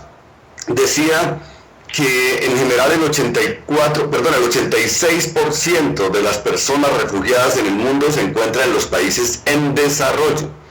Es decir, que los países desarrollados, los países de mayor nivel de desarrollo, por llamarlo de esa manera, solo contribuyen con el 14% de la carga en la protección internacional y muchas veces son los responsables de las políticas que producen causas de tipo estructural asociadas a economía política, como los tratados de libre comercio, o a intervención en conflictos, como ocurre en Oriente Medio, a las causas que motivan estas necesidades de protección.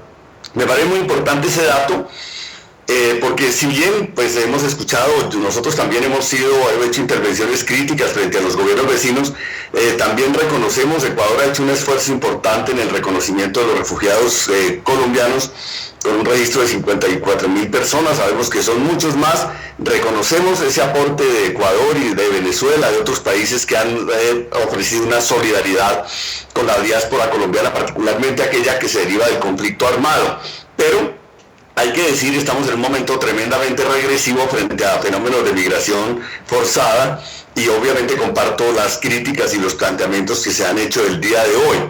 Solo menciono los otros aspectos para efecto de ver cuáles son las tendencias progresistas, por decirlo así, que se están dando en esta materia para apoyarnos en ellas y ver cómo logramos avanzar en esa dirección y cómo somos críticos, contundentes frente a estas tendencias regresivas que estamos viendo. El segundo aspecto que menciona el señor Guterres en su conferencia es que un país como Etiopía, para no hablar de un país de alta renta o de renta media alta, tiene en su territorio más de 600,000 personas refugiadas y es uno de los países más abiertos del mundo y hay entrada para todos los países de la frontera, en sus fronteras en África. Esto es importante destacarlo porque si no examinamos ese tipo de realidades, caemos en las trampas del discurso, que nos van a invadir los chinos, dicen a veces en Colombia, que nos van que se va a quebrar el Estado atendiendo a las personas, que estos son cargas imposibles, ese tipo de argumentos que siempre se escuchan, frente a los cuales ustedes ya han presentado un diagnóstico muy importante, son argumentos que carecen de fundamento cuando se miran realidades como la de Etiopía, que es un país bastante pobre. A veces la generosidad no viene con la riqueza, o más bien casi siempre viene más del lado de los más pobres. Y creo que esa es una lección importante, porque si tenemos a Etiopía como un referente, no podríamos aceptar ningún argumento de ningún país latinoamericano que invoque su pobreza o sus dificultades financieras o etcétera para evadir la discusión política sobre los derechos de las personas que tienen esta necesidad de protección, ya sea por hipótesis configuradas claramente en la normativa internacional o por temas de flujos mixtos. Saben ustedes, se ha dado una discusión muy fuerte recientemente sobre esta dimensión de la definición ampliada o no de las necesidades de protección. Entonces quería iniciar con esto porque me parece muy importante mirar ese contexto global. Creo que la dimensión constitucional ha sido abordada. Yo creo que, pues en cierto modo, como yo no soy abogado, no soy jurista, pero entiendo que uno habla bien del derecho si gana el juicio y probablemente habla mal si lo pierde. Y la pregunta es cómo logramos que el derecho se ajuste a las realidades. Incluso en Colombia el Tribunal Constitucional ha fundado una doctrina que es la doctrina de goce efectivo del derecho, diciendo no basta que tengamos leyes, tienen que cumplirse, porque las leyes que no se cumplen, digámoslo así, son demagogia política, son herramientas de dominación y no normas de protección. Y lo que debemos demandar es que obviamente haya posibilidades de que este derecho se interprete en función de las garantías de los derechos de las personas y no solo en función de algunos criterios que también son legítimos desde los estados, pero que tienen que ser revisados a la luz de los derechos. Y les propongo no renunciemos al enfoque de derechos por ninguna razón, más bien veamos cómo logramos hacer un planteamiento crítico que haga que esta perspectiva de derechos sea prevalente a la hora de mirar los conflictos que se presentan. Por ejemplo, el gobierno colombiano dice cosas como esta. Les voy a leer un asunto que sacaron en un comunicado público. Estaríamos dispuestos a facilitar un avión para que lleve a los cubanos a México, pero esto significaría que el Estado colombiano sería copartícipe del delito de trata de migrantes. ¿Esto qué muestra? Una ignorancia constitucional impresionante. Y muestra un enfoque restrictivo que trata de constitucionalizarse. Y esto francamente es inaceptable, pues si hay redes de trata que persigan a los delincuentes, hemos dicho nosotros, si hay necesidades de protección y defensa de la soberanía que la defiendan, pero también hay derechos de las personas y no se puede presuponer que las personas no vienen de unas situaciones graves de tipo socioeconómico o digámoslo así, de tipo fáctico en términos de violencia generalizada. Recordemos que el Plan de Acción de Brasil ratificó la definición ampliada de las causas de las migraciones forzadas, del refugio, del asilo, del desplazamiento. Y cuando usted mira las definiciones sobre desplazamientos forzados que se han hecho en muchos lugares del mundo, incluso en Ucrania, uno de los temas importantes es las crisis generalizadas de derechos, las violaciones masivas de derechos. Cuando uno está ante una situación de violación masiva de derechos, tiene derecho a demandar una protección internacional, y no solo hay violaciones masivas de derechos cuando hay guerras, cuando hay problemas de orden público, cuando hay grandes desastres naturales, sino también cuando hay situaciones de miseria, porque las situaciones de pobreza extrema son un estado de carencia de derechos y son un estado en el cual hay una crisis generalizada de derechos económicos, sociales y culturales. Entonces creo que hay una lucha por mantener esta definición ampliada y por extender la categoría de migración forzada más allá de los enfoques estrictamente clásicos de si hay una persecución por una ideología política como las convenciones internacionales del 51 y del 67, y pararnos en el Plan de Acción de Brasil, porque la paradoja, y nosotros lo hemos dicho acá abiertamente en los medios de comunicación, es que los gobiernos de Ecuador, el gobierno de Colombia, el de Venezuela, Panamá, todos firman el Plan de Acción de Brasil que ratifica una definición ampliada, y luego sus gobiernos presuponen que las personas no tienen necesidad de protección sin examinar su situación, sin aplicar un debido proceso, sin dar una protección humanitaria como están obligados a hacerlo a las personas que llegan a los territorios, ya sea a veces víctimas. Justamente la declaración de Brasil dice, y el Plan de Acción de Brasil, que una de las causas es que la gente es víctima de estas redes, y sabemos que cuando se construyen muros, como ha ocurrido en Colombia ahora, que la mayoría de los cubanos tuvieron que irse por las selvas del Darién, esta es una selva inexpugnable, y se van a encontrar una frontera cerrada. Entonces cuando los sometemos a ese camino, que el gobierno colombiano dice, te doy un camino voluntario, vamos a darles un camino voluntario, el que se quiera ir por sus propios medios, que nos diga y nos nosotros le damos un salvoconducto para que se vaya. El que no se quiera ir por esos medios, pues escoja la selva. Las dos, a nuestro modo de ver, son deportaciones forzadas, en la lógica de la interpretación del Plan de Acción de Brasil. Entonces necesitamos ver un poco cómo los gobiernos de alguna manera se comprometen con aquello que firman y ver cómo logramos que esas normas, esas declaraciones, el Plan de Acción de Brasil ya estamos hablando de 30 años de la Declaración de Cartagena en términos de derecho consuetudinario. Esto ya prácticamente forma parte de una especie de tratado internacional. Tenemos que hacer valer estas categorías para poder demandar un enfoque de protección y salir de este tipo de argumentos que sitúa en la víctima la responsabilidad de los que se aprovechan de las víctimas y se aprovechan de que hay muros y de que los estados cierran fronteras para hacer un gran negocio con las víctimas. Entonces me parece que es importante en esa dimensión constitucional seguir demandando, como lo ha dicho la Comisión Interamericana de Derechos Humanos, debido proceso, que se examinen las causas de lo que ocurre en los lugares, que no haya devoluciones forzadas cuando la gente tenga o no tenga riesgos, etc. Eso me parece que en la dimensión constitucional ustedes lo han planteado muy bien, no me voy a extender en eso. Solo quería decir frente al tema cubano, que bueno, ojalá que la ley estadounidense para los cubanos que llegaban antes a su territorio se generalice para toda América Latina, así es lo que de alguna manera los latinoamericanos han demandado, que no construyan muros en México, que haya una perspectiva de frontera abierta. Y aquí entramos en una segunda discusión que se ha planteado, que es la discusión de economía política. Colombia ha firmado 17 tratados de libre comercio. Esto va a tener grandes consecuencias, va a generar regiones muy pobres y regiones muy ricas. O grupos sociales muy ricos y otros muy pobres.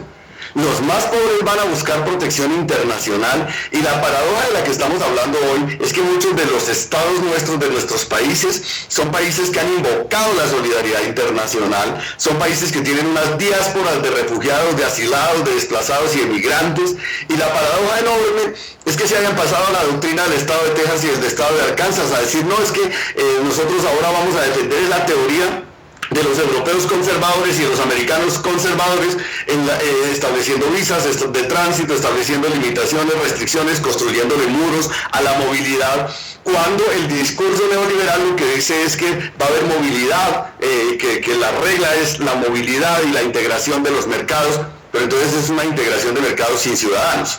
Como dijo alguna vez el presidente Chávez, les gustan los recursos naturales, pero no los habitantes, no los pobladores, no los ciudadanos. Entonces creo que esta es una segunda contradicción que está muy detrás de toda esta discusión y la utilizo solamente para decir, si las personas se juegan hasta la vida por buscar una mejor oportunidad, debería existir esa posibilidad, dado que ya se han firmado muchos tratados para que el capital financiero, para que el capital comercial, para que los grandes agronegocios sí puedan, digámoslo así, circular por los territorios. En Colombia ocurre exactamente lo que ustedes han mencionado.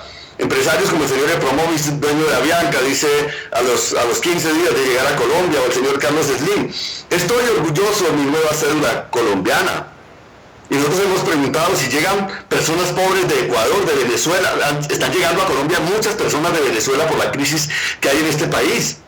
Nosotros hemos dicho, si un país ha invocado la solidaridad, debe ser una patria de la protección y debe aplicar un principio de reciprocidad con el mundo, en el sentido de que debe mostrar al mundo que justamente no comparte los enfoques que han victimizado a los colombianos, que ya sea como refugiados, ya sea como migrantes, han tenido tremendas limitaciones en muchas partes del mundo. Entonces creemos que hay un problema de economía política también, que es lo que juega a nivel mundial, y creemos que es necesario hacer esa discusión. En tercer lugar, hay un tema político, de ciencia política, que me parece que ustedes han planteado muy bien. Digamos, pareciera que estamos ante una ecuación un poco perversa, que ni la derecha ni la izquierda le gusta el planteamiento de los derechos.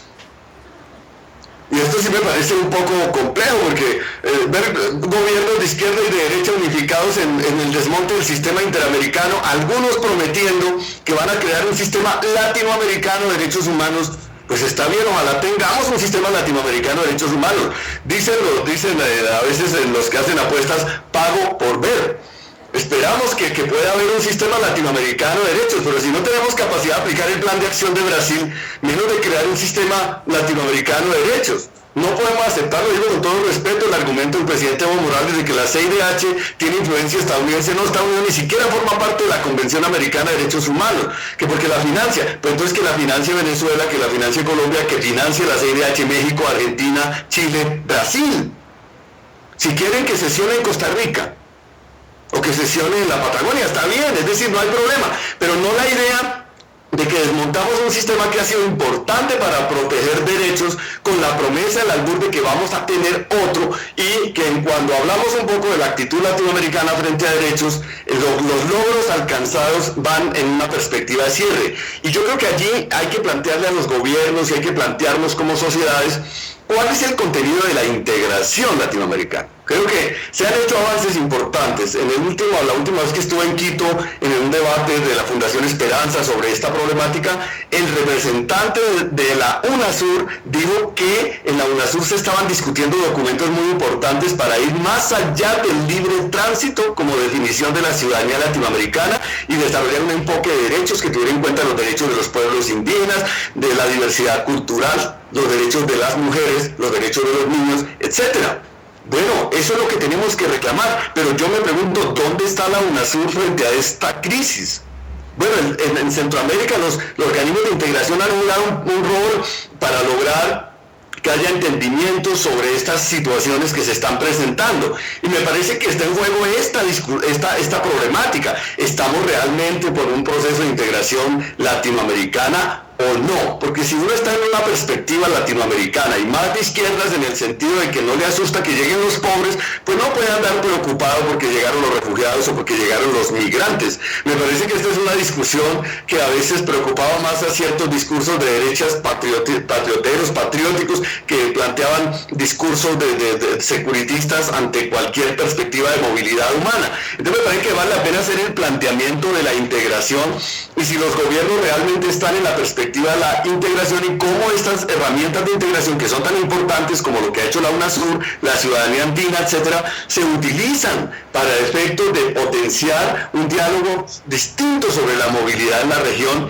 y no solo la lógica de que cuando hay una prueba fuerte volvemos al esquema conservador. Es como en Colombia que siempre los gobernantes dicen, no, somos la democracia más antigua.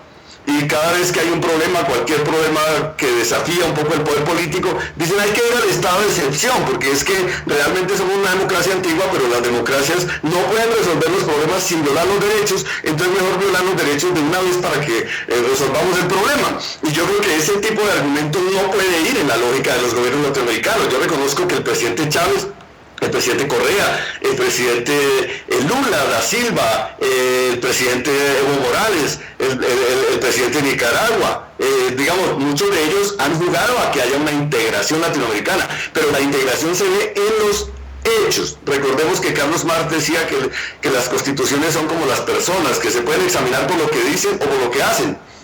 Y entonces si examinamos por lo que hacen, pues la integración está desafiada en estos momentos, porque no hay unos acuerdos importantes para asegurar esa movilidad de ciudadanos latinoamericanos y ciudadanos que vienen de otras partes del mundo. Alguna vez la canciller colombiana lo dijo en televisión, en un programa que hace un periodista que se llama Yamid Amat, le dice, bueno, ella estaba hablando de establecer la visa de tránsito y le dice el periodista, oye, pero ¿no es un poco odioso que Colombia, que pide ayuda para sus refugiados, ponga visas de tránsito? Ella dice, no vamos a tener problema, nosotros hemos deportado más del 80% de quienes llegan al país porque pues pensamos que no necesitan protección y no creemos que haya un problema porque la mayoría son asiáticos o africanos. Es decir, también cuál es la perspectiva, con qué enfoque nos aproximamos al tema, y creo que tenemos ese deber de hablar con los gobiernos y decirles, bueno, aquí hay una discusión, vamos a trabajar por integración, vamos a trabajar por un enfoque progresivo, vamos a trabajar por lógicas copiando lo que los estados, digamos, más restrictivos hacen, y por esa vía vamos a perder toda la legitimidad para discutir la movilidad de nuestros propios ciudadanos frente a, digamos, a las fronteras europeas o a la frontera estadounidense. Ese es un aspecto. Y quiero plantear un último, no sé si aún me queda un poquito de tiempo. A ver. Adelante. Bien, un último aspecto, y lo voy a plantear, digamos, de manera muy directa, es, bueno, ¿qué estamos haciendo nosotros desde la sociedad civil y desde la academia?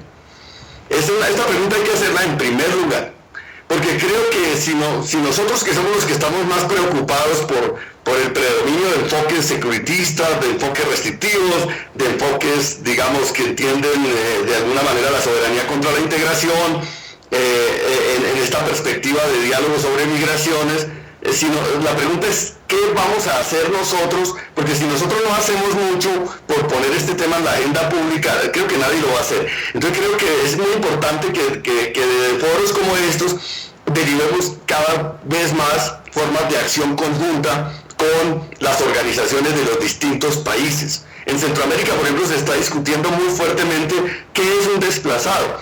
Y hay países que no reconocen que hay desplazados, pese a que hay pandillas, a que hay violencia generalizada, a que hay una cantidad de problemas. Y bueno, están en un esfuerzo grande porque se reconozca el desplazamiento más allá de hipótesis como la colombiana, que es una guerra. En Colombia incluso se reconoce el desplazamiento porque es por conflicto armado, porque es el más grave. Hasta ahora empezamos a hablar de otras formas de desplazamiento forzado y de migraciones forzadas si logramos avanzar en el terreno de la paz.